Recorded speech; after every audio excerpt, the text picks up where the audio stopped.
Hello and welcome. This is Speaking from Water, episode 35.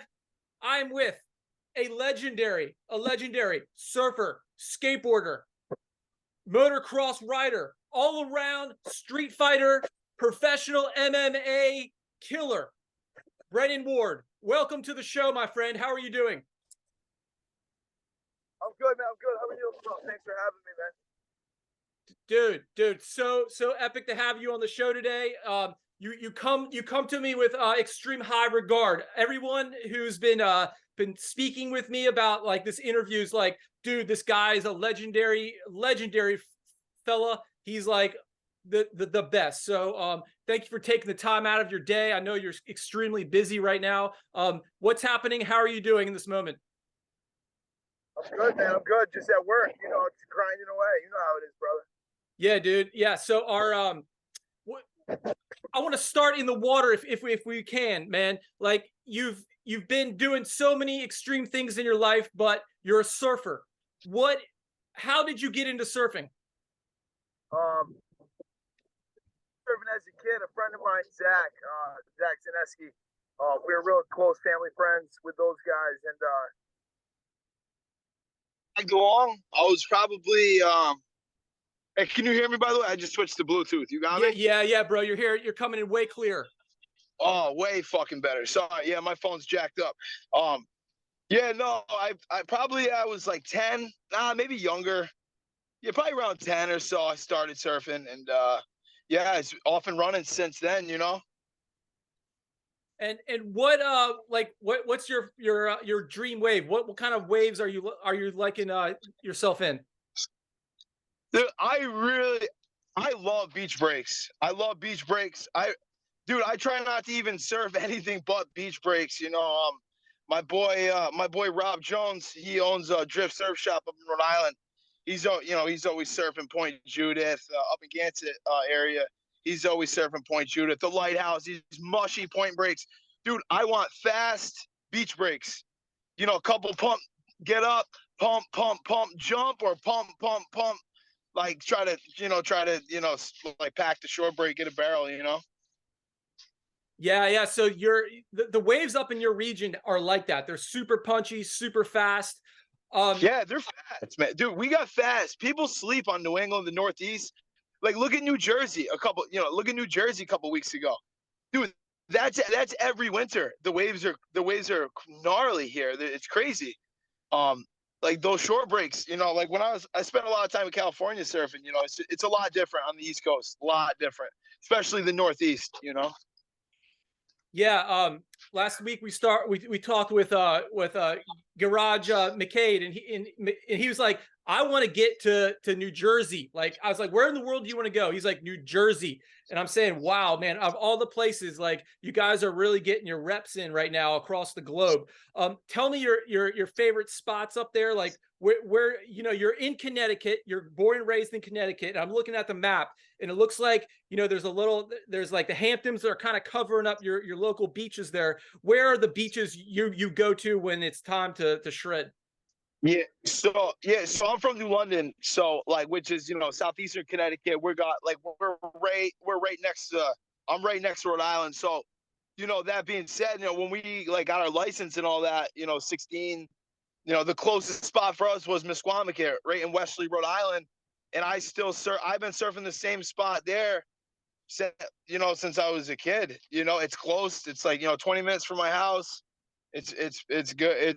It's good. It's fun, and in and out. It's quick, man. You can get real quick, good sessions with beach breaks like that because you're not paddling.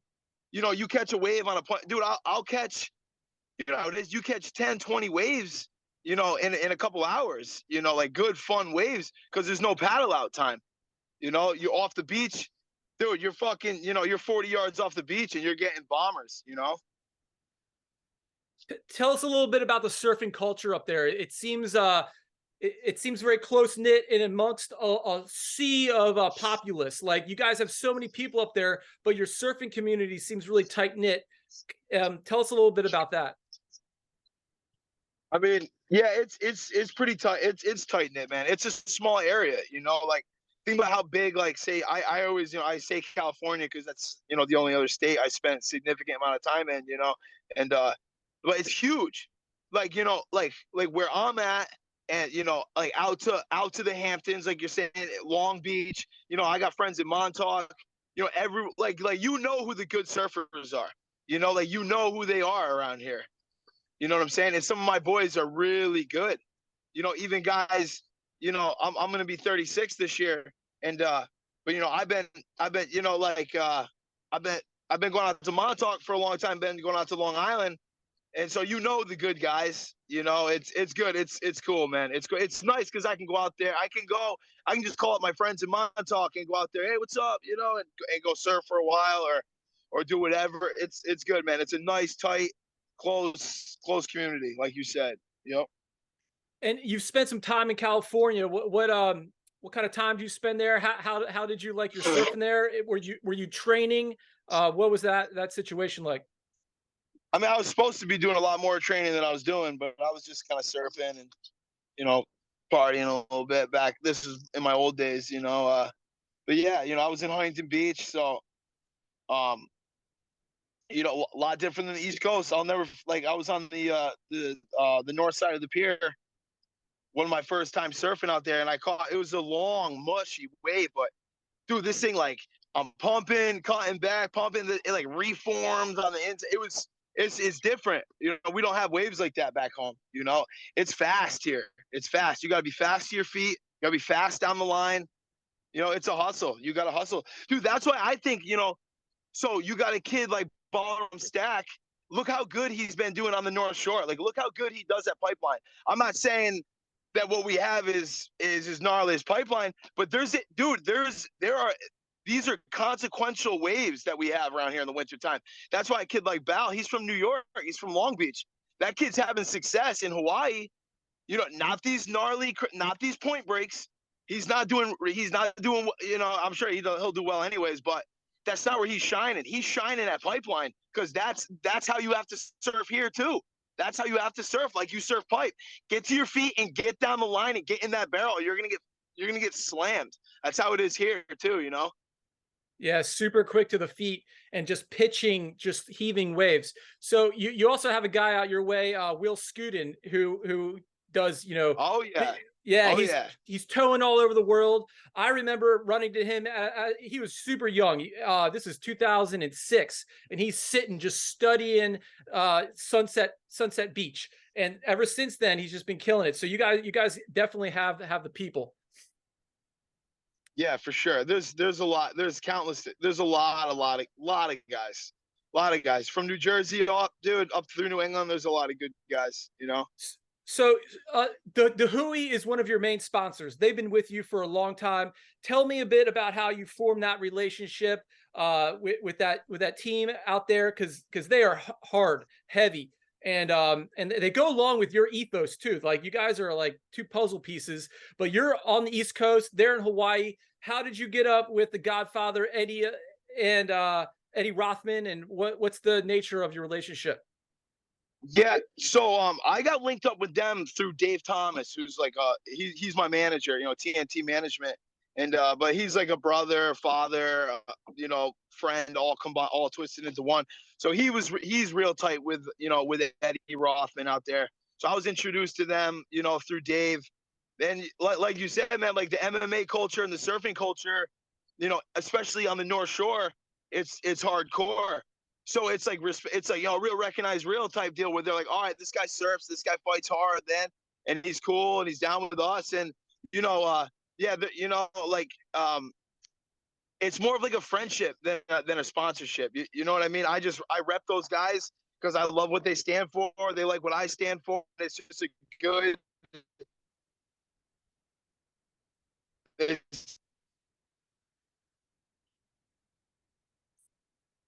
You got me?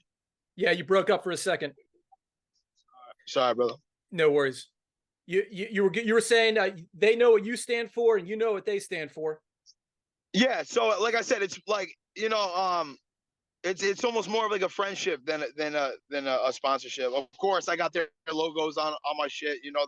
They're always sending me gear. It's great. It's good, man. It's good. I'm proud as hell to to be, welcome to represent that company. You know what I'm saying? So Sick. And you're also on the Monster team, and I've heard that they were really helpful with you during your hard times. Tell us a little bit about the people at Monster and how the love you have for them. yeah, I mean, I could talk all day about my relationship with Monster, in Hans Molenkamp, in Cody Dresser and those guys. It's to me, having like being on a team like that with with those caliber of not only MMA athletes, but these are world class. Dude, man. So I happen to be good at MMA. I can make some money fighting, but these are some of the best athletes in the world. The skateboarders, the snowboarders, the surfers, the motocross guys. I mean, it is so to be a part of that brand to me, it's like my whole life. It embodies that brand embodies my life. I do all of that and I get to be associated with elite company like through like across the board. Like I'm on the same brand as Nigel Houston. You know what I'm saying? Sven Torsen, like some of the best dudes in the world, all across the board. Fucking Strickland. Look at the guys that are on that brand. I take a lot of pride in being on this team. A lot of pride, So hard, and the love is deep. I wanna go to the ethos of your culture. Your dad is he's a fighter himself. He had the gym at an early age. You started going there as a kid, seeing the boxing. How did that affect your early years? And what was that like? I mean, I was never super into fighting or boxing. I started doing judo real young. Um, I'm sure the history's out there. I started doing judo young. I started wrestling young. I always messed around boxing, like nothing serious. I had some. I have an amateur record. Had some amateur fights. But yeah, my dad. I mean, it was. He had it wasn't just a boxing gym. He'd have like my dad. He had like the hardcore, like the strong men were in his old gyms. All like the hardcore weightlifters. 80s, 90s dudes, jacked, strong mofos were in that gym. So nasty boxers were in that gym. So I kind of just came up. He wasn't like, oh, you're gonna be a boxer, son. Like, it was like, yo, like I grew up hanging out around the gym, hanging out around dudes that did that. So it wasn't like this. I don't. It was always like at my disposal. So like I didn't take to it super competitively, I guess is what I'm trying to say. But it was like something I did. It was just like another part, like a regular part of my day. Go to the gym after work, go to the gym before school, go to the gym after school, hang out. He wasn't pushy. My dad was not pushy. Whatever we wanted to do, he had our back. Whatever we wanted, he wouldn't push us to do anything. That's some great parenting advice in general. And we talked about the surfing, but you're also a really accomplished skateboarder. You can skateboard well. You also, I've heard, played all the sports. You played baseball. How was that then? You focused on these things. How did you become so proficient? And then what got you into the fighting? What then got you into the college wrestling? I mean, dude, we like in my family, you played sports, like you played a sport every season. That's just like what we did. That's how. It's more my mom than my dad, honestly. And people who know me know that. People who know my family know that my mom was the one that kind of steered us into like more like the organized sports. And we're just good. We got that. I'm not like boasting or bragging. I'm just calling it like it is. Like we have that athletic gene in my family. Like my sisters are phenomenal athletes, but my older sister is a great soccer player. My younger sister is just got inducted into like the Hall of Fame of my sister's like one of the best softball players to ever come out of, probably the best to come out of our area. You know what I mean?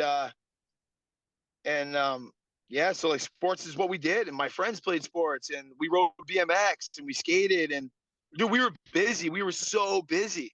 And I think that's just kind of how that was just normal to us growing up, man. You'd have baseball practice, you'd come home, then we'd get on the bikes and go on the BMX bikes and build, you know, dirt tracks. Dude, we had like legit dirt tracks in the woods. Like if you pull up on it, you'd be like, what is this? Like, dude, like, and that's just like, oh yeah, like that's our new whoop section over there. Try it. Like that's just what we did when we were kids, man. We did it all. We did it all. And I guess it's good now because there's not a sport. Besides, I'm not good. Basketball is like the sport I can't even fake it. I don't got that basketball. But every other sport, man, like I like to like joke around and break balls. Like I'm the best all around athlete in MMA. Like there's if you gave us like 10 events, 10 sporting events, I guarantee you I'm winning the all around. I guarantee it. Guarantee it. Yeah, dude. Like I was thinking, I was like, there's probably not a better surfer MMA fighter in the whole thing. And that's why I was like dying to get you on this show. So thank you for joining us again. Your youth, man, like your street fighting was another thing that kind of captivated me doing the research. Like street fighting and organized fighting seem like two sides to different coins. One, you know what's going to happen, and then the other is like spontaneous. You've also said you've got into you can't remember most of the street fights because you've been into so many. So like how do those two worlds collide? Yeah, I mean, dude, there was a time. There was like I would say from the time I was like I don't know, maybe 16 to probably like when I started drinking. It's like really partying. We were like probably 16 to like 20 until I turned pro fighting. There was like 4 or 5 years, 6 years there, maybe longer. Oh man, yes. There was probably 6, 7 years, man, where we just drank and fought. That's like what we did. We would go out. We wouldn't even like look for girls. We would like go out and just like look to fight. I don't know. I don't know what that was all about. Because I'm not like a mean dude, you know. Like I don't know. We would drink and we would fight. And so these like rival crews? You know? Are they like rival crews? No, dude, I was small, man. I was really small. Oh shit, where am I? What happened? That was you? I hear you. Oh, hold up, I got you back. Yeah, so no, I was a small kid. You know, when I was in high school and like my early 20s, dude, I was small. So, you know, here I am. I'd be like talking shit, and like some big dude would be like, "Fuck out of here." I'd be like, "What's up, man?" You know, and they're like, "All right, I'm gonna beat this little kid up real quick," and then I'd throttle him. Like, dude, I got no fight. Not even a fight. I just blast doubled. So, dude, we're in Boston. I was in college. We like drove down, and we were gnarly. We would just get in my truck, and on the way, I was going to school in Vermont. We would just pile into my Durango and like just like go to a random city and just like rage in the city and like sleep in the Durango. We were sick with it, man. Kids don't get down the way that we used to get down. Like it's like doesn't exist anymore. But we're in Boston, man. Now we're like 18, 19, and obviously no IDs. You know what I'm saying? And we're trying to get in this club anyways, and the line is out the fucking door into the street, and the bouncer's like, "Get this!" So I'm trying to like jump the thing, and this bouncer like comes out in the street. This guy was like probably, I'm not kidding, 6'8", but 350, huge. Dude, I wrestled 149 my freshman. I was a freshman in college. Dude, I blast doubled this guy onto his back, like in front of 100 people in line, and everyone's like, "Yeah!" And I was like, "Woo!" Like it was like just shit like that, man. It was. Dude, I got stories like that for fucking days, man. Like days. I just remembered that. Like while we started talking, you know what I mean? Oh, Crazy. dude. So do experiences like that, do they build up, and then your first fight, you're you know at the end of your college career wrestling, you sign with Bellator. How was that first fight with all these you know, outside the ring kind of experiences? Like, do you come with a certain level of Oh, dude, I didn't care. Yo, I didn't give a fuck back then. It was different.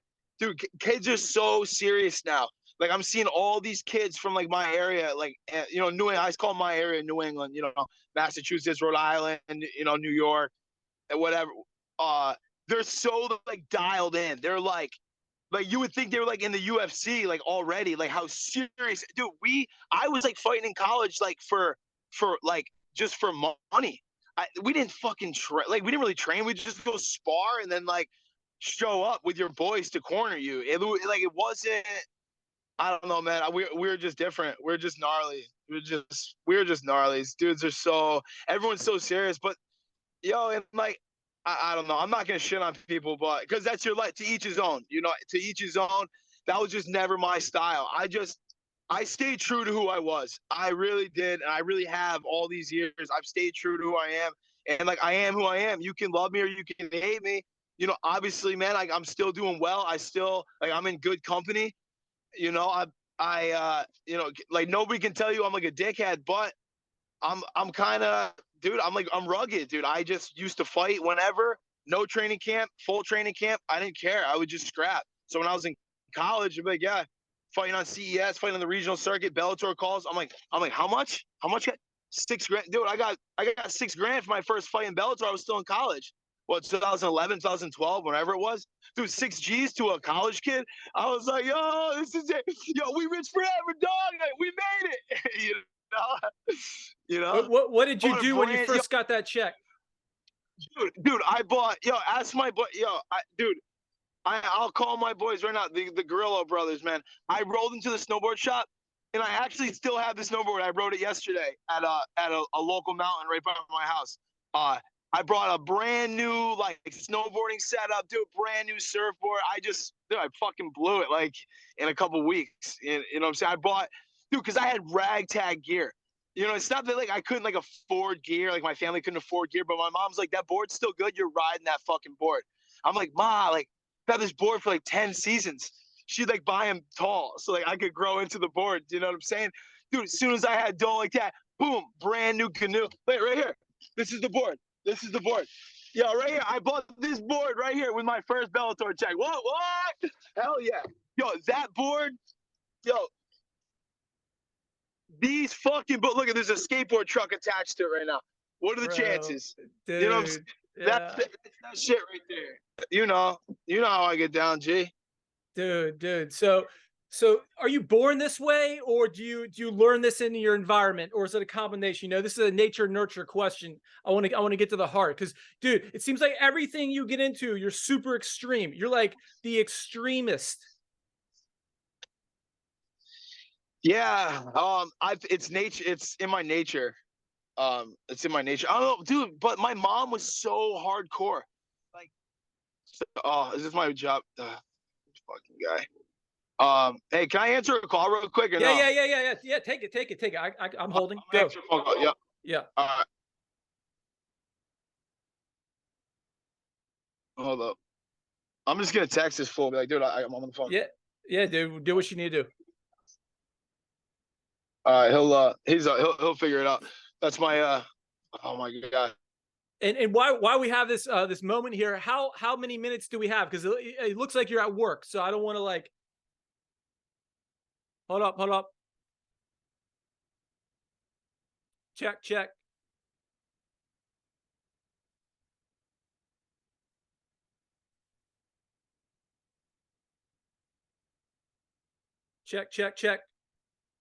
Yeah. Now we got you. With my boy. You're back. You're back. You got me? Now I got you. Yeah.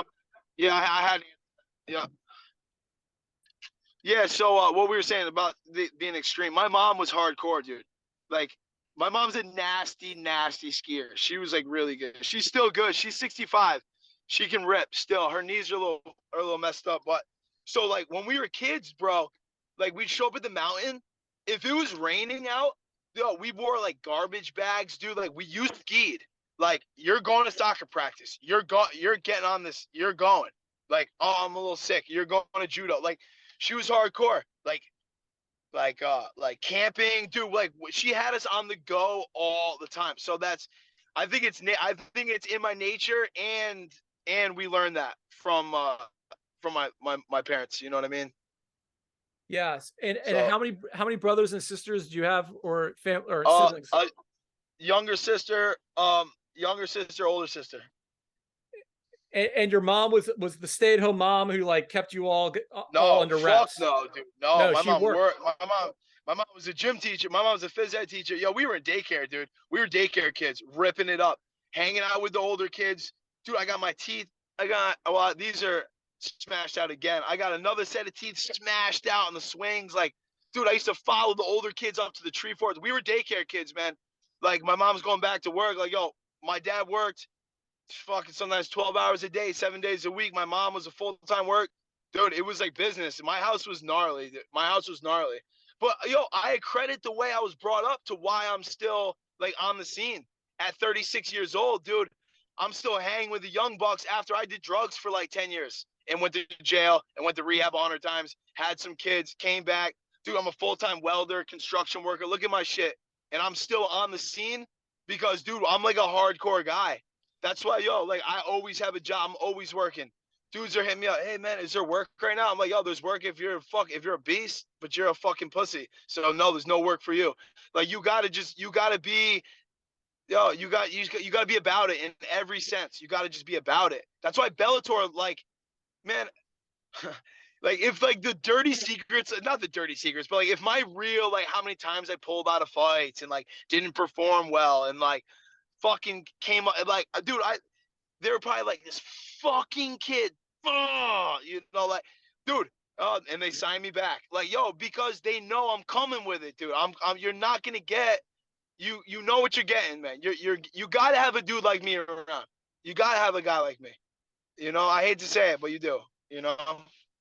Yeah, and just for some context for the listeners out there who don't Yeah. know your story, like you right now are on a massive comeback, and to Yeah. you, it's well known throughout the media, those who know you went through the gates of hell. You went through hell. You had you started, sampling the opioids late in college, and then through your career you were on it, and then it hit the skids in 2017. My question here is, how did you fight at such a high level while on the dope? I mean, again, just because I'm, fucking hardcore shit, dude. Like, I didn't care. It didn't phase me. I didn't care that I was fucked up on dope. I'm like, yo, whatever. We're fighting anyways. It's just what I do. Get high and fight. Like, it's. I don't know, man. I got that. I really haven't met too many other people like me. You know what I'm saying? That just don't. And I have found a couple, not as extreme as me, and not in maybe my exact world, but like these two kids I work for, these two brothers. I always talk. I'm always breaking balls about Albert on my Instagram. He's, they're the owners of my company. They're young kids, dude. It's a big family company or a small family company. I said, but we're a union company, and dude, they're hardcore. They're fucking, no matter what the job is. Like, you should see some shit I just fucking welded up at the shop. Like, because they come up with crazy ideas and they just do it. Like, get it done. We get shit done, man. And I'm attracted to people who are like, fuck it, this is gonna suck, but let's go do it. Like, yeah, fighting on dope and having a habit was shitty, but it was just what you do. I had to do it. I don't know, man. It's in my nature, I suppose. When you were at the depths of your shit and then you were coming out of it, did getting into, like, were you already a welder, or did the welding find you afterwards? When did the hard work ethic come? I was fucked up. I was fucked up. The whole time I was doing everything. I was fucked up for like, 10, 12 years. So anything I was doing in those 10, 12 years, I was doing fucked up. So yeah, I mean, work was honestly a place for me to hide and get more fucked up when I was welding. You know what I'm saying? Like, it was a better place because I'm at work, especially if I was on a job where I was working 12 hours a day. Dude, you could like hide. No one cares. No one cares. As long as you're not hurting people or getting hurt. Hey, man, you can fly under the radar, so yeah. So when did there was a period when you were only fighting and not working. When did you start working and getting into the work culture? When I was what? There was a time when I was what? You were only training for a period, I believe, and then you got into the work culture. When was that transition? Yeah, I probably just trained for like, I don't know, maybe probably probably 2014. Yeah, probably 2014, 15.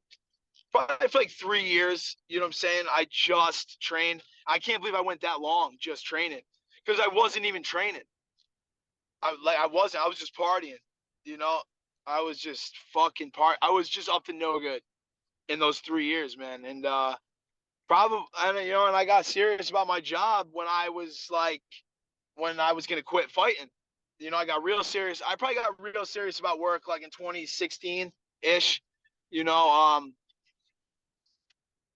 because I didn't want to fight anymore. And I'm not gonna get crazy into it because I'll talk forever about it. But it was one of those things where I should have just been. I wanted to fight, I wanted to train, I wanted to be the fighter, and I wanted to live that life.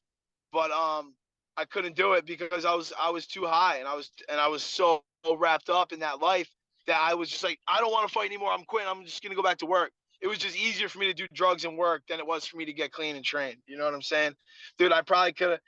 People are like, oh man, if you never fell off, imagine what you could have done. I'm like, yeah, probably. Like maybe not.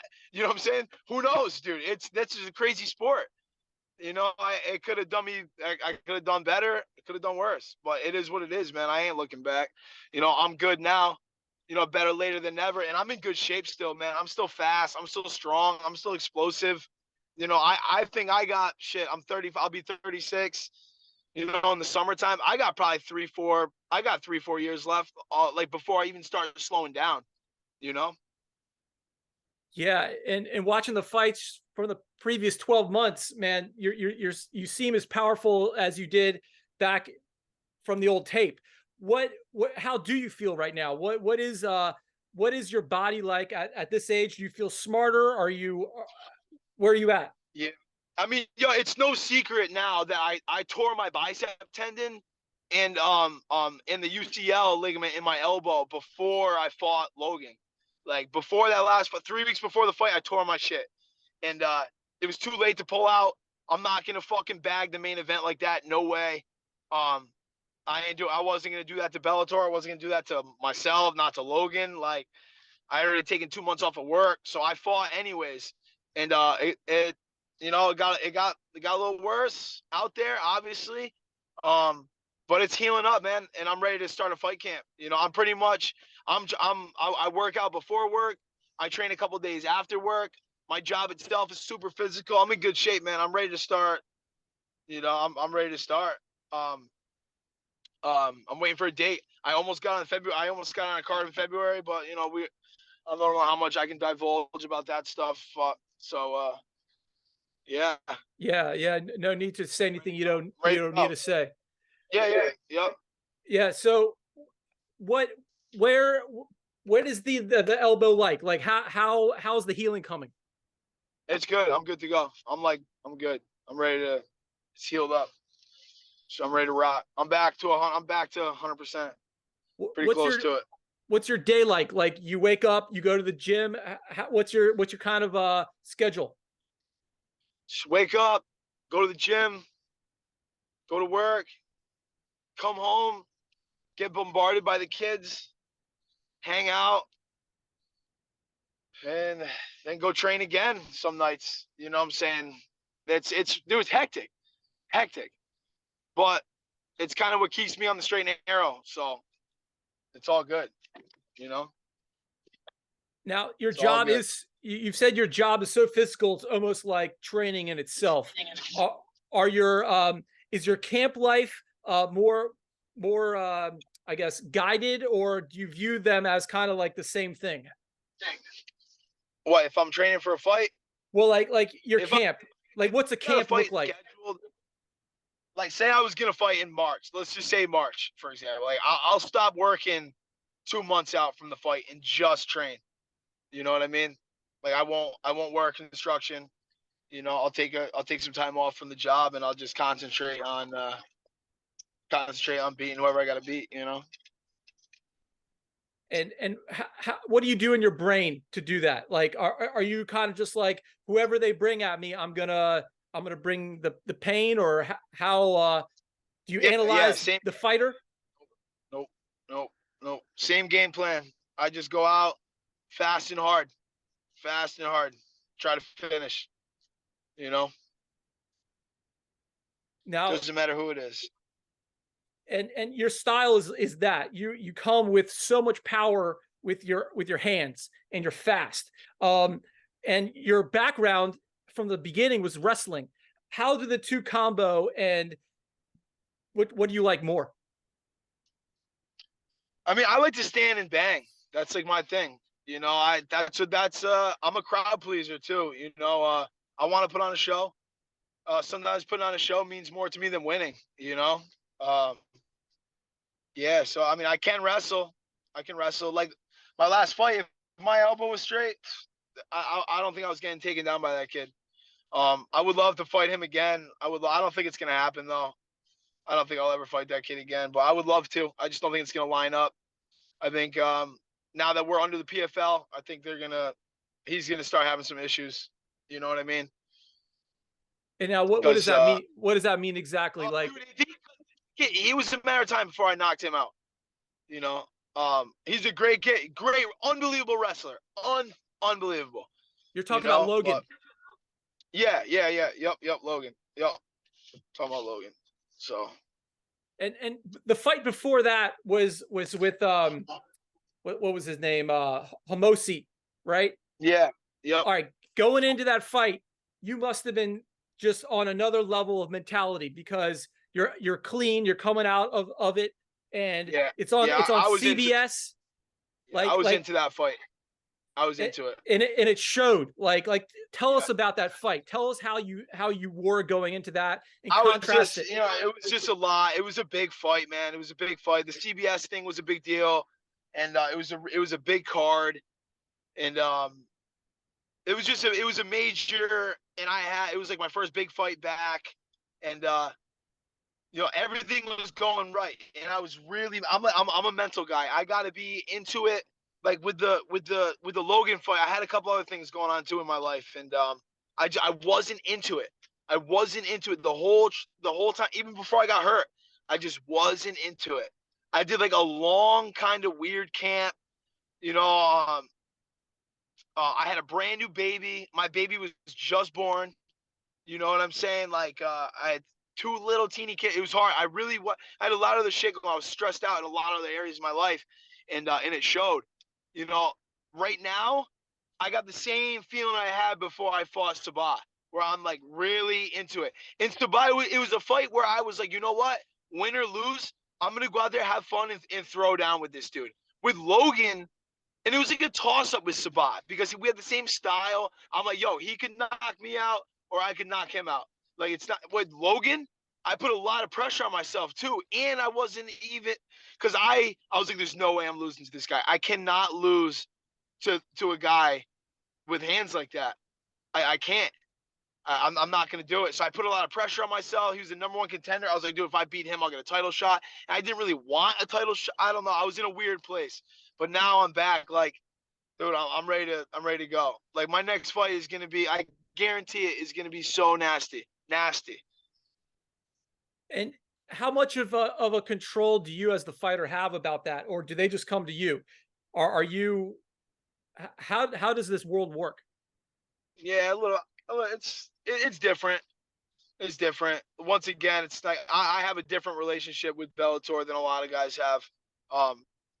You know, and yeah, they're good. They're real good to me, and so sometimes I got some say and sometimes I don't, you know. And do you watch these people that are so-called ranked ahead of you, or are you just ready to get one of them? You're just doing you. Doing me. I'm not changing now, bro. I'm not changing now. You know, I'm not changing now. In the past, you said your trip to Japan was one of the highlights of your career. Do you still say that, or would you say your CBS debut a year ago would be higher than that? Nah, dude. I think Japan's gonna have it. Japan's gonna top it forever. Japan is it for that Ryzen fight. That's like the #1 moment, like forever in my career. Unless something else, I can't see anything else being that crazy. like Ryzen's first fight back. Ryzen won New Year's Eve, Tokyo. Like, the Saitama Super Arena. Like, dude, give me a break. It still doesn't feel like I did that. You know what I mean? Can you bring us there? Can you tell us a little story about that trip? Oh man, I mean, I was at a I was, dude, I was in rough shape that trip, so there was nothing really good about it. Besides that, I won. You know, Well, how do I you that's my mystery. Like, how do you win? You've said that you're almost out. You're almost begging for the ref to call it, and then you rose up out of nowhere. Like, you're dope sick. Like, how did you do that? yeah. Yeah, well, so I had fought like 8 weeks before that, like literally 8 weeks before. I fought like on Halloween or like the day, I don't know. It was like 7 or 8 or 9 weeks before New Year's Eve. You just look at your calendar and you'll know, like close. And so like I was kind of scheduled. I think I was scheduled to fight in Ryzen before I fought on around Halloween, and I got cut real bad. So it was like on the fence if I was gonna fight, and then like the fight was off and it was on and it was off, and I was just like partying, dude, like I do after every fight, or I did after every fight, doing perks, drinking, doing perks and drinking, and my manager's like, no, it's on, dude, like you're gone, like we're gone. I'm like, all right, next week I'm gonna get serious. All right, next week I'm gonna get serious. And then it was like 3 weeks out, and I was like, fuck it. I was like, I'm not stopping now. I was like, I'm just going to, just run this thing right to Tokyo, bring a bunch of drugs with me, and we'll be good. And then on Christmas Day, I was like, you know what? I'm not going to go over there. I was like, I was with a really good friend of mine. I was like, let me not, I'm a good friend and coach. And I was like, let me see if I was only back on, guys who know opiates. I was only back on for, I don't know, like heavy for like a month or so. So long enough to not feel good, tell you that. Long enough to not feel good. But I wasn't like, you know, crazy. I've been way worse. Obviously, way worse. But yeah, it was terrible. And the worst part about that is the mental. Is like that depression and like the anxiety coming off those fucking opiates. So I was off for like, I don't know, 5 or 6 days, before New Year's Eve. And it was terrible, man. It was terrible. And yeah, I was getting kneed in the head on the ground, and I was kind of out of nowhere. I don't remember. I can't lie to you. I don't remember why I didn't get stopped or what, dude. That whole trip's a blur. I had bad concussions, you know what I mean? But on paper, it was a good trip. You know what I'm saying? So Talking about concussions and damage to the head, I'm not a fighter, but I've secured a few head blows in my day, and I remember every one of them. And I'm watching you out there, dude. Like, how do you do it? How does your head handle it?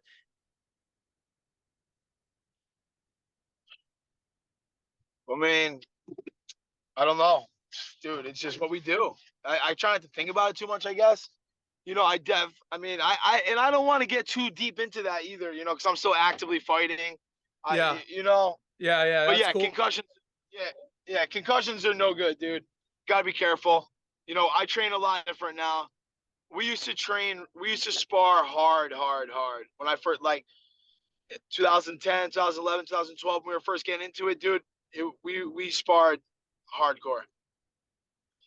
Well, fuck, way long ago than that. When my dad had the gym down on Bank Street, yeah, it was hard sparring. We don't spar that hard anymore. You try to sustain as little head blows as possible these days. You know what I'm saying? Yeah, I only got absolutely. so I only got so many left. Like a cat with 9 lives, dude. I don't know how many more blows I can take. You know. Yes. And so how is your season looking ahead? Like, are you what can we see here in the future? Like, when's the next fight? Do you know, I'll be or fighting soon. I'll be fighting soon. I don't know yet, but I know I'll be fighting soon. I'll be fighting, I would say like March or April. I can't see it being as far away as May. I'm hoping March. I'm hoping the end of March. I'm hoping like 8, 9 weeks out. Like, I'm ready to bust into a camp right now. I'm ready to bust into a camp. I'm ready to go. It's time to go. You know what I'm saying? I'm not getting any younger. Like my elbows good. I'm ready to fight, dude. It's time to fight. It's what the fuck it is. It's time to take some time off of work and fight. You know, I'm getting itchy. You know, I'm ready to fight, dude. And they know, and I know that Bellator and PFL. They're like, all right, let's get him on the card. Yeah, let's get him on a card. Get me on a card because you know, throwing down. So. And how can you not just jump to the UFC, or are you under like a Bellator contract? How does that play? So I got one more fight left on my contract. Technically, I guess it's with PFL now, you know, since we got bought. But I have one more. I got one more fight, and then whatever happens after that fight, you know, I can either stay with them or go wherever. But honestly, dude, I would love to not go anywhere. I love Bellator. I'm that whole when they sold to PFL, I was, you know, very bittersweet because Bellator, they've been so good to me, so good to me. I wouldn't. If I had it my way, I'd fight for Bellator forever. Dude. I had never really had an interest in going to the UFC. You know, it's too serious over there. And being good to you, being good to you, what does that mean exactly? Oh man, like I said, dude, like more, like this. It's just a great. It's just a good relationship. A good treating the way they treat me. A lot, dude. I don't have a bad thing to say about them. I've never had a bad experience ever, you know. And I'm very close to a lot of the higher ups. Like, I'm real close. You know, it's like family to me, man. I've been with them so long. You know, I get treated like family. You know, I get treated a little bit different. You know, and they do that for their guys who stuck with them. I started with them. I didn't go nowhere. You know. So your working life is like a backbone of your life. Like, tell us a little about working culture up in the Northeast with what you do, your people, and what it is that you guys do. Oh man. So I'm a union. I'm in the carpenters union, but I'm a steel worker. Like, I work with steel. You know, I'm a welder.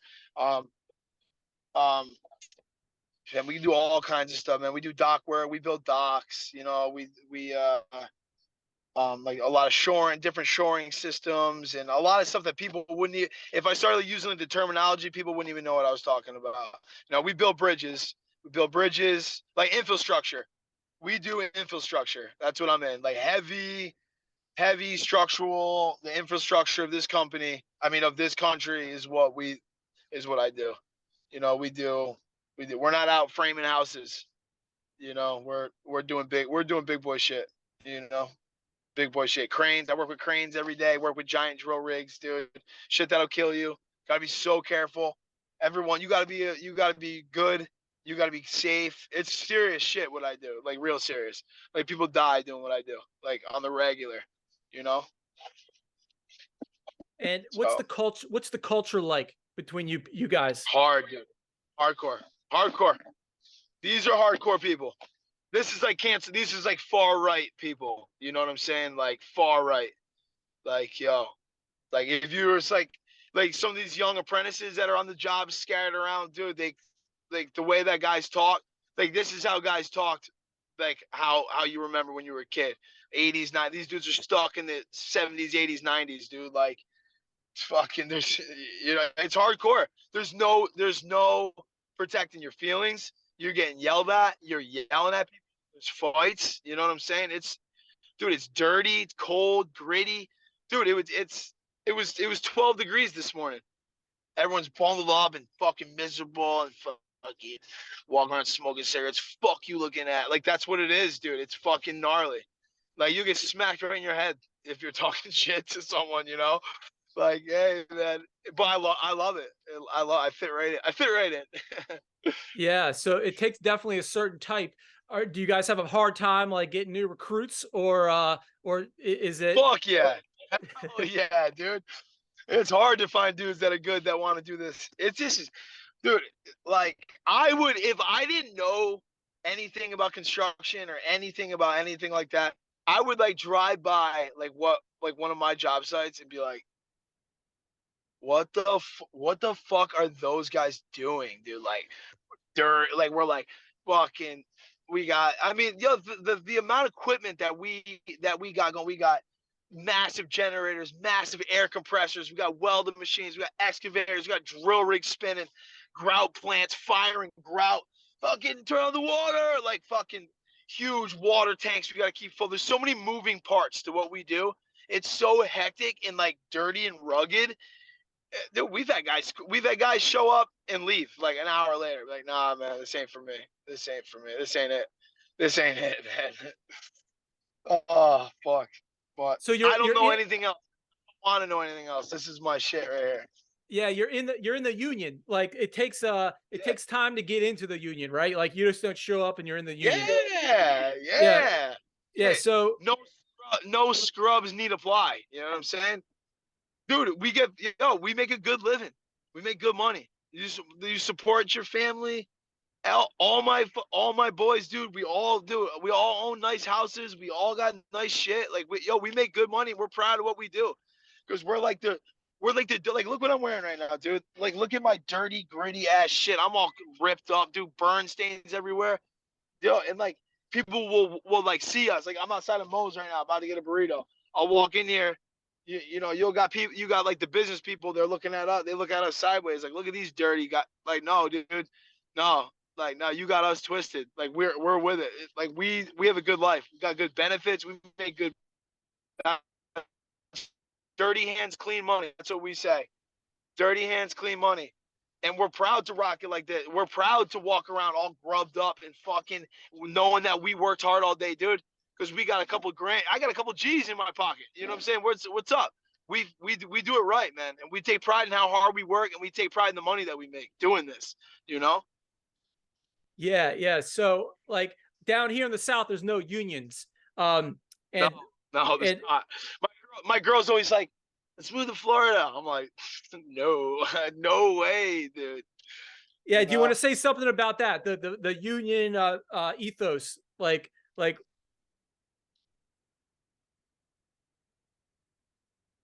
in comparison, like the union, the idea of having a union helping the common good of the workers as opposed to just no union. Yeah, man, you got it. I mean, and it's not for everybody.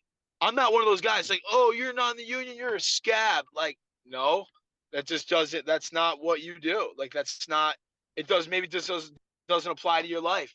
Like, maybe you know, I don't know your situation, but my situation, you know, dude, because when you go to these massive jobs, when you go to the whole, I don't know, the union is another thing I could talk about for days. So yeah, it's from where I live. The cost of living in the Northeast is expensive. I live in Connecticut. It's one of the most expensive states to live in. You know, dude, we got to make good money because the cost of living is high. You know, and just that union protects you, dude. They make sure that your shit is straight, man. And for dudes like and think about guys, you know, like, and we have like our forest, dude. We have forest savings, man. We got annuity, we got a pension. I don't touch that shit. You don't touch your shit. All of a sudden you retire and you got fucking $1 million in an annuity and you're taking in $5,000 a month on a pension.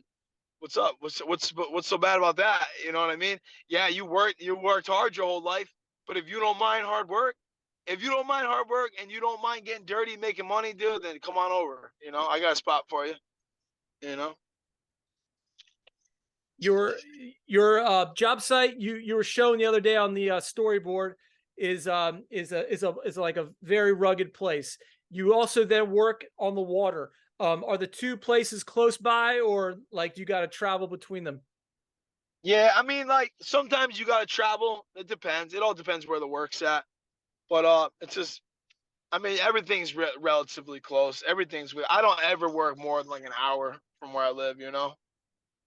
Can you give us a? What's up? Yeah, go ahead. Yeah. Yeah, I was gonna say, can you give us some beauty that you see on the water? You know, we're a water show. I want to. I've seen. Yeah, all kinds of shit, dude. It's, you know how it is, man. You're a water guy. What's not beautiful out there, dude? You know, sunrises, sunsets, out pushing a barge, dude, with your boys, with the grill fired up, man, on tow. It don't, man. I'm like, sometimes like when I'm out there, I sit back. I'm like, dude, I am just one lucky dude to be able to have this right now. Lucky, you know. Yeah, yeah, you love it. Can you tell us like one of your favorite spots to work? Dude, anywhere close to home. And like right now, I'm working 2 miles from my house, so it's like, show. I don't even have to wake up crazy early to go to the gym. It's been great. I wake up crazy early anyways, but that's good. Anywhere close to home is good. Anywhere close to home. Are you finding that you've been clean now for a good while? Like, is your job easier to do clean? Or is your training easier to do clean? No, everything's harder. Yeah, everything's harder clean. Yep, it is. Not that it's harder. It's just like, I don't know, man. Like, the drugs for me just made it all. I thought it made it all possible. I mean, I did, dude. I don't know. I mean, life is hard, dude. Life is hard. Life's a grind, dude. Going to work, waking up, going to work, handling the kids, coming home, got to train, got to do this, got to, the fucking, the fucking, the shower's leaking downstairs. Like you gotta, dude, life is hard. And so drugs used to just like numb me from that. But, you know, it's good. I get by. I manage. I'm managing. I'm doing better than managing. So, but yeah. So life is better not getting fucked up for sure. For sure. You And know? you've gone to a full straight edge lifestyle. Do I have that right? Like you don't partake in any beer anymore, nothing, or No like beers. No beers. No beers. No hard drugs. No. Smoke a so little bit of weed, but that's it. so in the evening time you can come down with like how do you do it for those guys out there who enjoy the beers? Little Monsties, bro. Shouts out. Shotgun a couple. Good. Yeah, that's it, man. Nah, man, I'm good, dude. I mean, dude, by the time I'm done doing everything I got to do, I'm like, I'm going to pass out anyways. And then one of my kids will wake up. And I'm like, oh, fuck. Dude, I'm never like, I'm never I'm never wound down. I'm either ramped up or I'm sleeping. Like, dude, you know? So, Yeah. So just for context for those listening, you have the two children now. You have a baby and your daughter. You have two daughters, right? yeah, I have a 1-year-old and a 4-year-old. And Yeah. and you attribute having the 4-year-old to like you really getting serious, coming clean. Tell us a little bit Oh, yeah. about that and your just your fathering philosophy. Um, Fuck, dude. I My kids are everything to me. Everything and my whole life revolves around them, and giving them just a great life, and them having fun, and them knowing what kindness is, what love is, and teach them about God, and just teach them to be good. And I just, above all else, I said, if I can just show her and tell her to do the next right thing, and as she gets older, that is just so, and it's so easy. It's so easy. It's easy said. And then once you practice it, dude, doing the right thing, it really, it starts to get easier and easier, and just being a good person. And, and it's tough when you're not in a good place in your life, dude. It's hard to do the right thing, and to be kind, and to be loving. And I'm just trying to show her and tell her, listen, because she's gonna be wild. She's like me. She's got my brain. She's gonna be wild, and I just want her to just know, man, she's loved. She can come to me and just be good. Just be good, you know. So I'm trying, man. I really am trying, and God knows I'm trying. I'm trying to do the right thing. I'm trying to do the next right thing.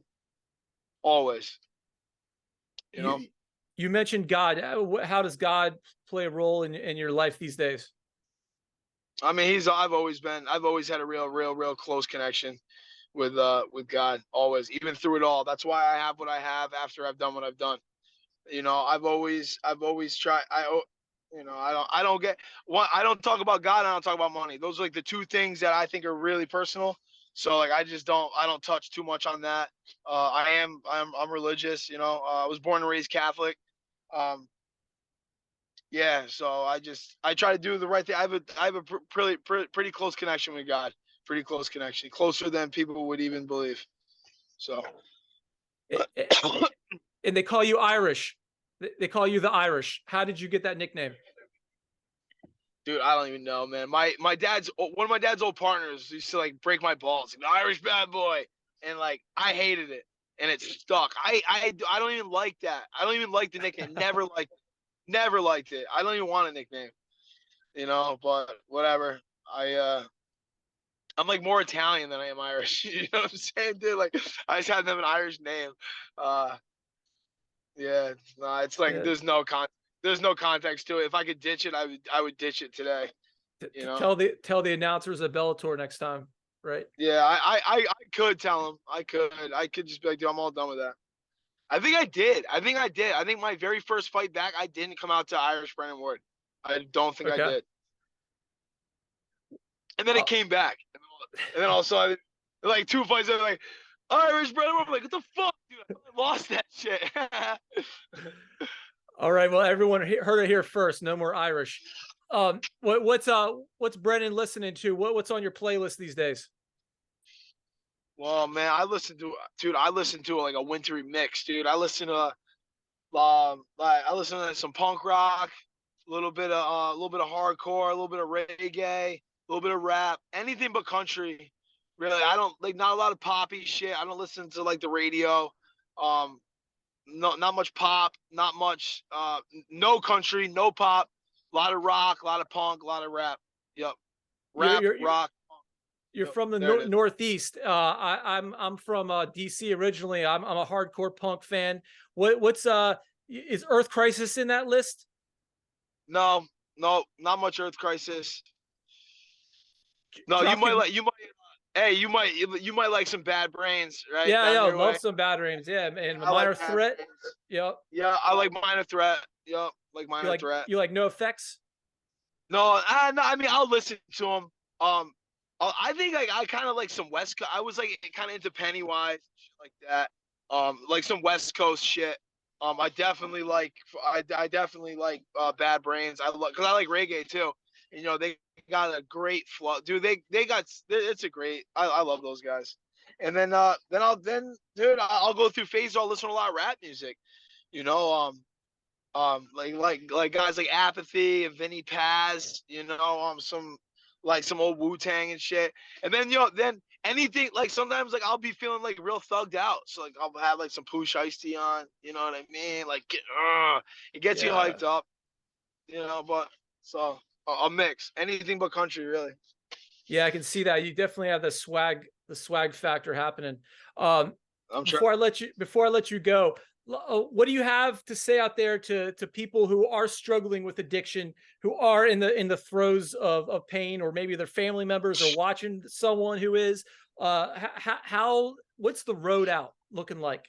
The road out, it's a long, shitty road. And you gotta just be. It's never easy. It's never easy. And I can only speak personally. Like for me, why I got clean and relapsed, clean so many times. I could never get past like the 2 months because that depression lingers. The depression just fucking lingers and lingers and lingers, and you're like, it's never gonna get better. You like have it in your head. I used to have it in my head. I'm like, dude, I'm never going to have my old energy back. I'm never going to have my old, I'm never going to get it back. I'm stuck, miserable and tired forever. And it's not the case, dude. It comes back. It does. It takes a long time. It's like a year. You got to say yo, you're going to not be yourself for a year. And it's like a year's, it's a long time. It sounds like it's a long time, but that time's going to go by anyways.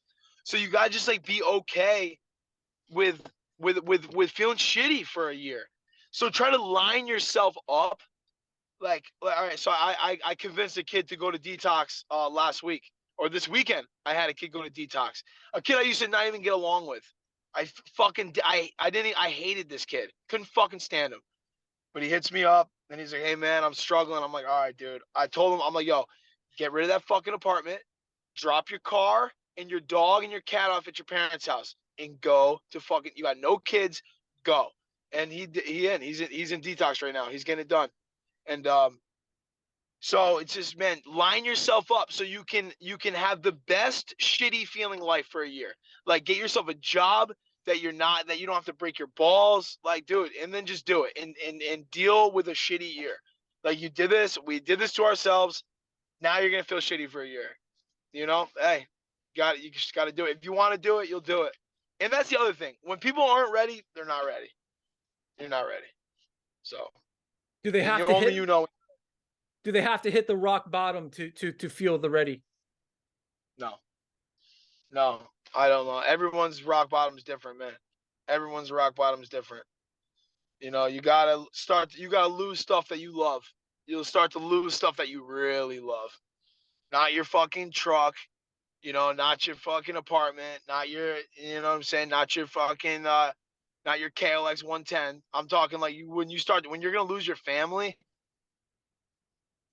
Maybe that was my rock bottom. I was about to lose my family. I was like, no, man. I lost all the Harleys, dude. I had fucking 3 Harleys in my basement. I had cars, trucks, turbo. I had everything.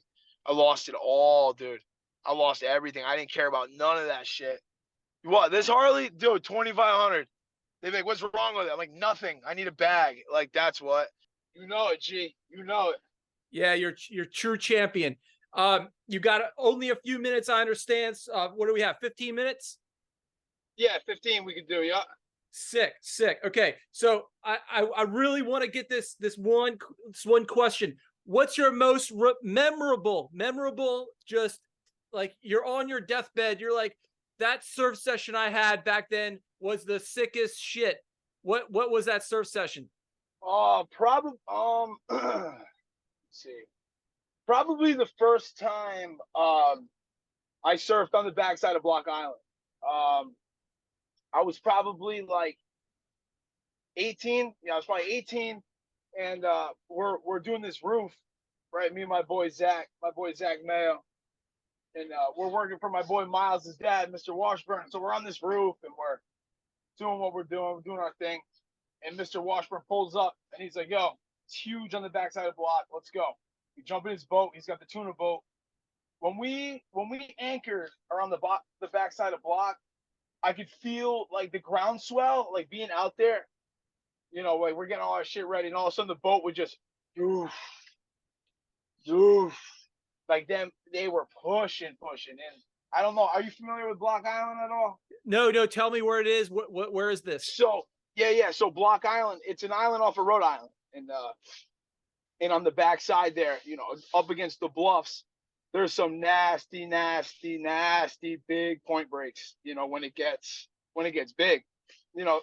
So like kind of like any big point break on the East Coast, you know, rocky, you know, so they're kind of slow, but when they're big, like for me, if I'm gonna serve a point break, it's got to be really big, you know. I can't deal with like the mushy slowness of those. But anyways, so we're sitting out, and the water was so green, and you could see like these giant boulders, like fucking 10, 15 feet down, and it was just us three, me, Zach, Mr. Wash, and you know, it was wild. It felt like I was nowhere near home, you know, and we were a freaking 20-minute boat ride off the, you know, as soon as you leave Point Judith there, and yeah, it was sick, man. I caught a couple bombs, real big, real's kind of scary out there, a lot of sharks out there, you know. It was just one of those sessions where like so much emotion was going. I was like nervous and excited and kind of like and you had to sit where we were sitting was right on top of these boulders. So like, you know, as the wave would start sucking up, you know how it is when you're surfing a point with them boulders, it's pulling and it's getting shallow, and just these massive, you know, the size of VW bug boulders on the face, and I'm pumping backside, and I'm like, oh, like trying to make these sections. It was good. That's probably my most memorable. You know, so what are you riding in that situation back then? We're talking, I guess, you know, 15 years ago. Oh, I was riding a piece of shit. I used to ride, I still do. I ride whatever I have on hand.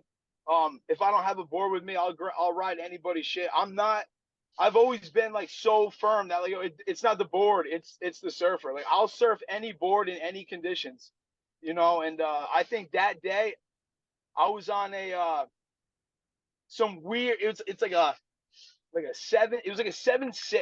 It was like a 7.6, like mini. Oh, you know what it was? It was a kid's long. It was like a board. It was a longboard shaped for like a little kid. You know, so narrow, a little bit of rocker. It was fast because it was super narrow, and that's just what I brought out there because it was big. You know, so almost using it like a gun. You wouldn't need a gun. Like some top dogs probably be out there on a little potato chip and rip this, but for me, it was fun. It was a fun little board. Does your philosophy on boards go across the board sports? Like, does it matter about the skateboard? Does it matter about the snowboard? Uh, Snowboarding, anything firm. I don't like a lot of flex in my board. Like the board I was riding the other day was super flexy, like a noodle. I don't really like that. So anything that's rigid and I am particular about my skateboards though. Yeah, I need a certain size, certain shit. You know, I need my shit. What's your skateboard? Like an 875, 875. You know, pretty wide. You know. And what's your philosophy with your skateboarding? Yeah.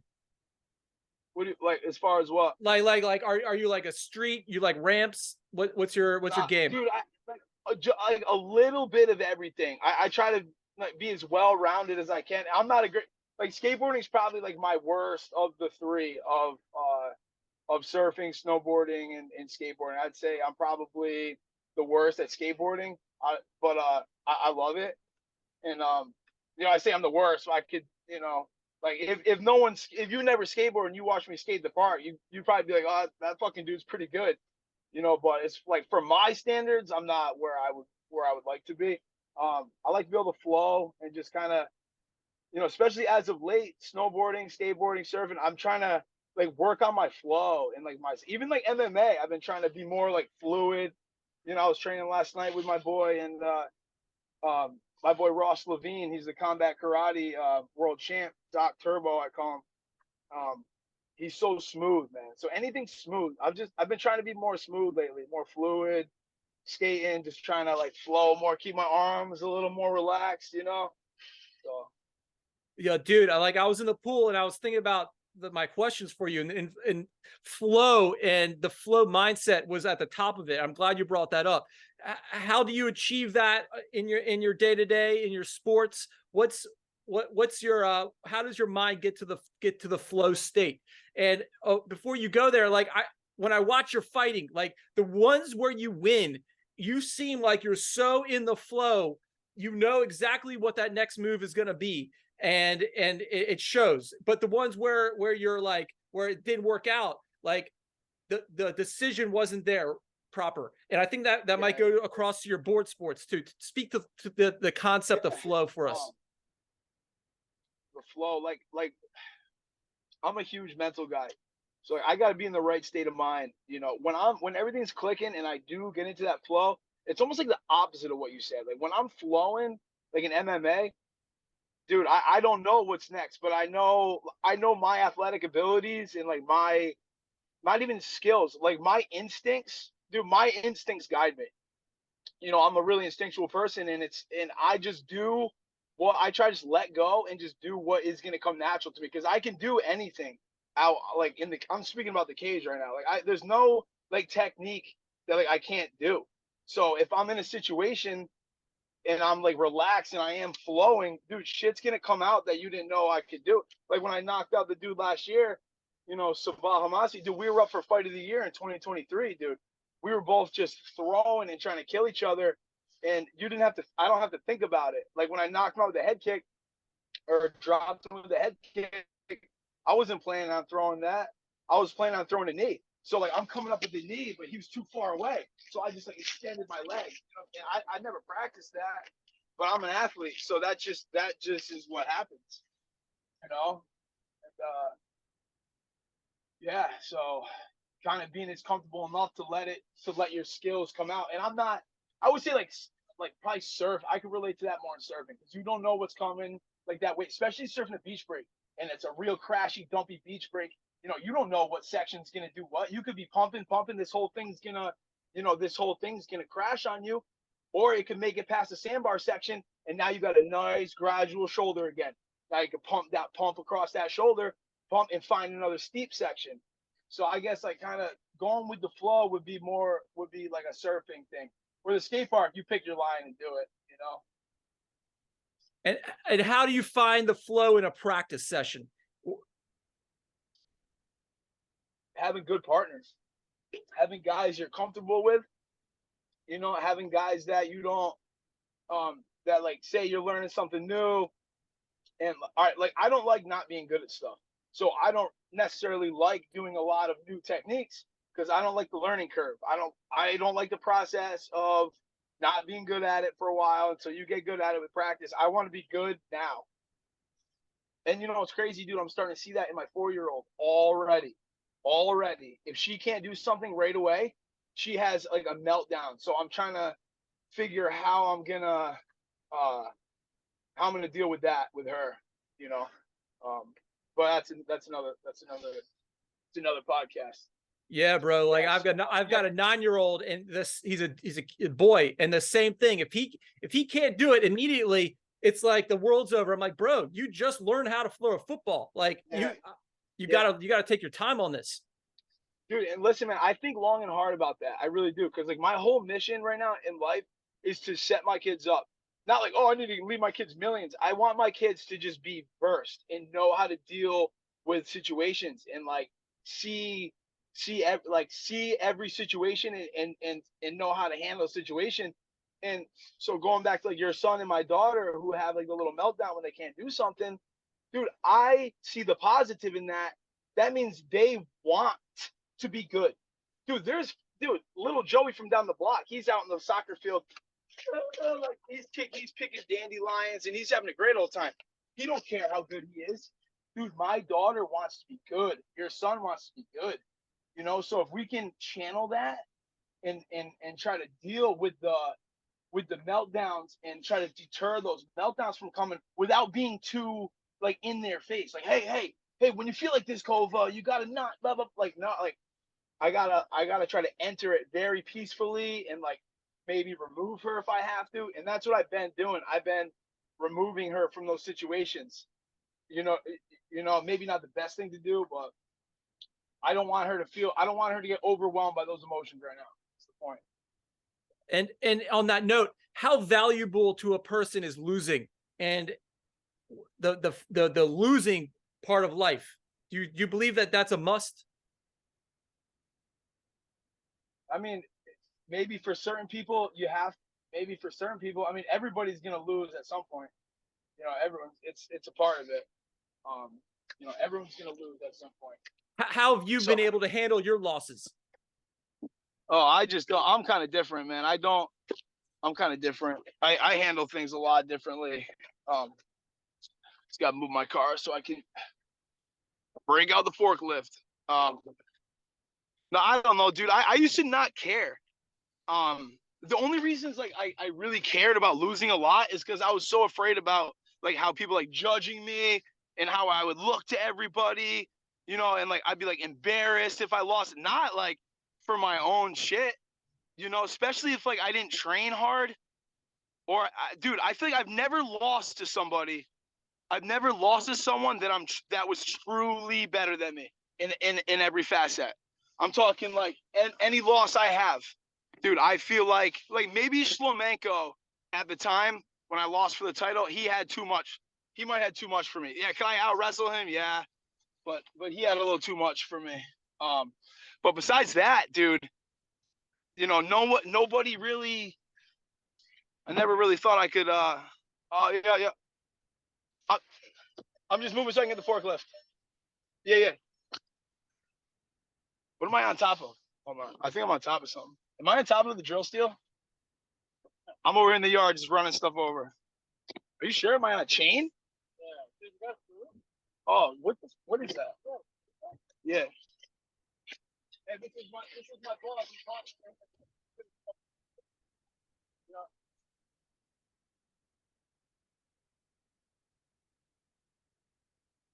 I lost you. I think you're in the car.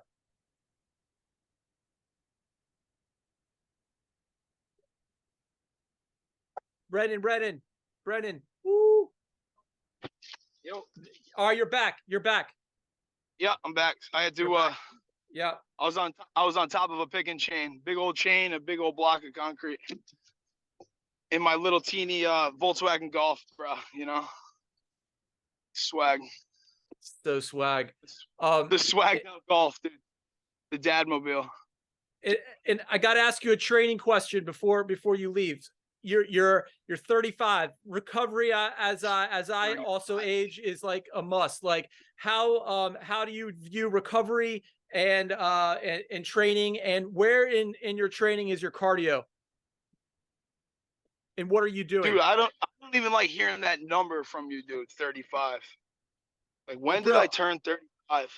Hey, 35 is like the freaking mountain. I'm 42. When I was 35, I was a Ferrari. Yeah. Did you feel that you were still? Did you feel like you were slipping at all at 35? I was, bro. Here's my game. Okay, I'm a cardio athlete, like a swimmer, runner, biker. I see all your stuff. I was running these lifeguard comps and just crushing collegiate swimmers at 35. Really? All right. Like that was my deal. Like, and I did that for 10 years solid. And it wasn't until like 41 where I started being like, whoa, I'm starting to feel like this age thing these older dudes were talking about. So like when you say that you're going to be champion in 2 years, I heard that interview like back when a couple months ago, like there's not a doubt in my brain that you can't do that. Like you can do that. You are, because you got the smarts. Dude, which is scary to me. It really is. Like, I don't know. It's wild. It really is wild, man. You know, I don't know. So anyways. Well, I gotta forget about the age. For me, I don't think it's my age yet. I don't think it's my age. I think it's just injuries. You know, and I guess like with age comes injuries, or whatever they say. But like, as far as like my speed, dude, like I'm still fast. I'm still strong. Like I'm not as big as I was when I was a kid, like in my 20s, you know, like I'm also leaner now that I'm older. You know what I'm saying? Like I was never as vascular. Like, all right, so right now, you know, and I do watch what I eat, man. Like not crazy, but like I'm not crushing fast food every day. Well, I had McDonald's actually, dude. I've been eating fucking McDonald's, but I usually don't eat McDonald's and shit like that. And I try to walk around like 185, 186, and like I was never this lean when I was younger, but I was bigger. But dude, just the injuries, man. The fucking injuries are what I think can be like mistaken for age, you know? Do you have a doctor you work with? No, I don't. I don't do anything right. Well, bro, check this out. So I'm prepared for this interview, and I got a doctor friend here locally. He's got 10 years on me. He's an expert surgeon, and he's like, dude, you're interviewing Brennan Ward, and I was like, yeah. He's like, see if I could be his official doctor, and I was like, I'll pitch it to him. So I'm gonna send you his email, and you can make the decision. But this guy like does like the thing where you stick, he spins your DNA, then he sticks it back into you, so you heal faster. Dude, people been telling me to do that. And yo, here's the thing, man. Like the world that I'm in, like, yo, I'm not tied into like the traditional pro fighters who just fight. So they got their doctors, their nutrition, they got their shit dialed. I'm like a different kind of guy. I don't know anything about the new medical stuff. I don't know anything like about that stuff. I just do. Yo, I don't go to doctors. Like my elbow, I had to get an MRI on it, torn bicep, torn UCL. I'm like, all right. So I go to Doc Turbo. You know, he's a doctor of chiropractic, Ross Levine. And he's like, yeah, dude, we got to rehab it. And he's like, did they say you should get surgery? And I'm like, I don't know. I don't follow up on anything. And I'm fucking busy, man. You got to work, dog, you know? So do you aspire to do that if you want that title, or are you just going to do it the same way you've always done it? Dude, I don't know, man. I don't know. I'm day to day. Some days I want to like be the champ, and some days I want to like, you know, I'm going to Winter X Games this weekend. I want to, you know, hang out with the guys on Monster, dude, and go snowboarding and like, and you know, like, you know, do some training and have fun with this whole thing. Like it's fun for me. to be on Monster, dude. It's fun for me to go out to the X Games and hang out with, because those are the sports I like. The snowboarding, the skiing, dude. I love those events. You know, I'm not gonna go to a UFC fight I'll go to Bellator fights because I support the boys, my colleagues, if you will. But like, man, I love like what I'm kind of doing right now, like doing some stuff, you know, with the snowboarding, with the skateboarding, with the surfing, with the fighting. You know, it's funner for me, dude. Just being locked into the training mode all the time, dude. It's not fun for me. I just don't like it. And like with the Storley fight, man, I wasn't into it the whole time I was training. I told you yesterday, even before I got hurt, I still wasn't into it. I wasn't going up and training with the guys I should have been training with. You know, I had the new baby, so like I try not to use that as an excuse, but it's hard when you have a new child. Number two is another game. It's like having 10 other kids. It's so dude, hard. It's wild. So you got it, yeah. Tell me. No, that's pretty much it right there. So yeah, like the Winter X Games. Where are you going? Are you stoked? Like what's the happenings? Yeah, man. I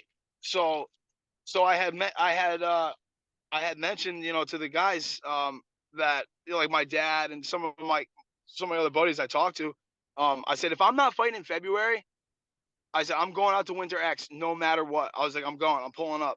Because I love that shit, you know, and I've been just jamming work and jamming dad duty and trying to train and fix his fucking elbow. And I told my wife, I said, yo, I'm going to go out there for a little bit and see these X Games. And I was going no matter what. And then I got in touch with my boys at Monster, and they're like, dude, come through. And my boy Hans and my boy Cody and Stu, these dudes set me up out there. And it's going to be dope, man. It's going to be dope. Get some runs in. It's in Aspen, Buttermilk in Aspen. So sick. Are you gonna be posted up on the Instagram? Because I love watching your stories, dude. Oh yeah, you got a very, very unique way of presenting your material. And do you have a philosophy behind your social media work, or are you just post that shit up? No, dude, I just try to be real. I just try to do like what I think. I don't know, man. Like I go through like spurts of it, you know, like I'll be real active on social media for a couple of weeks. Then I'll be like not feeling it. And when I'm feeling it, I'll just like make funny videos. You know, like yesterday at work, I thought that, so I'm driving that dump, this truck right here with the most rigid suspension you ever seen. And I'm just like, it's Monday morning. I'm going down this bumpy ass road. Like I just throw shit like that up. And I get like the reactions I get from videos like that. And dudes are like, you got to make more videos. You got to make more videos. But it's tough. And plus, like, my camera's broken. Only my front camera works. So I got to get a new phone. We'll see what's up, man. But I do like making funny videos. I love your work videos because they bring me to a world that I don't know about. And they're awesome. Like that one this morning where you eat the booger. Dude, that was oh, yeah. to the moon, bro. Yo, I took that down. My boy's like, take that down, dude. Take that shit down. No, dog. I'm I bummed. took it down. Bummer. No, Yeah, but like you welding, that was sick. Like, because it shows the real you, and that's what we want to see out there from the people. Yo, and you know what else, dude? Before I go, I got like you gotta go. You gotta go. Yeah, but like the other thing with the content, maybe give me some advice on this. Like I think too much sometimes about like what I'm gonna post. I'm like, oh, like am I doing too much work stuff, or like, you know, like I don't want people to. I don't know. I think too deep about what people are gonna think about the videos. You know what I'm saying? Rather than just like posting like whatever, you know. And like I'll be doing something funny at work, and I'll be like, oh, you know what? I posted a work video yesterday, so I shouldn't post another one today. You know what I mean? More, because people can decide not to watch it, and you, like I used to do that too, hyper psychoanalyzing like what I'm putting out there. It's like, nah, you have this crazy thing in your hand that can capture it, and you just roll it, and you put it out there, and you kind of have a motif. Yeah, because I want to see more Brennan Ward doing whatever, dude. Like that snowboarding clips from the weekend, that was sick. Like on your trip going forward, like I want to see everything. So just keep posting. And last question before you go. You know what? Yeah. Go ahead. No, what were you going to say before I go deep? What were you going to say? Before I go out to X, I'm going to go because I've been trying to get a new phone for like weeks now. I just haven't had the time. I'm going to go tomorrow and I'm gonna get a new phone so I can use and I'll get some sick videos at Winter X. I'll get some sick shit. Get the 15, because the 15 has insane. I don't know what you're working with now. The 15 has insane cameras. Yeah. Like, I got cameras over here, but I'm only really using my phone because it's better than all these cameras I have. But yeah. Yep. So here's the last question. What's the meaning of life according to Brennan Ward? Dude, the meaning of life, that, you know, this all came with being a dad. This is all new. I'm not up here preaching gospel to people. Dude, what works for me and I'm the happiest is when I'm just trying to do the next right thing. I'm trying to do, whether that's in the eyes of God for you or in the eyes of your family, whatever. You know, be true to who you are, whatever motivates you, whatever. Dude, just try to do the next right thing. Just be a good person, be kind, be loving, show people love. If people need help people. Just be a good person. And then good things happen when you're being good. You know? One of the most important people in my life. I don't talk to, we fell out of touch, some shit went down. Still got so much love for this dude, my boy Brandon Muse. He used to just say, be good. Just be good. Just be good. And that was it. That's all he had to say. Because I knew what he broke it all down and it clicked. And just be good. That's it, man. Just be good. That's all. That's it. Brennan Ward, I can't thank you enough for joining us in these times, man. You've really brought a level of knowledge to us all on a super deep level that only you can deliver. And I really appreciate that. And the people appreciate that. And we wish you the best of luck. And we cannot wait to see you achieve these goals with your life and your family, and keep up the really great work, because you're crushing it. Hell yeah. You know it, brother. Dude, it's been a pleasure, man. And if you want to get another one of these in, you know, after the X Games, whatever, man, I'll pop on. Hey, we'll do it on like a weekend, bro, where I can really sit down and we can get nasty, dude, uninterrupted, you know? I would love that. I would love that. And go super deep. But safe travels, have fun out there, and we'll catch you in the future for a part 2. For sure, bro. For sure. Thanks for having me, man. I'll talk to you soon.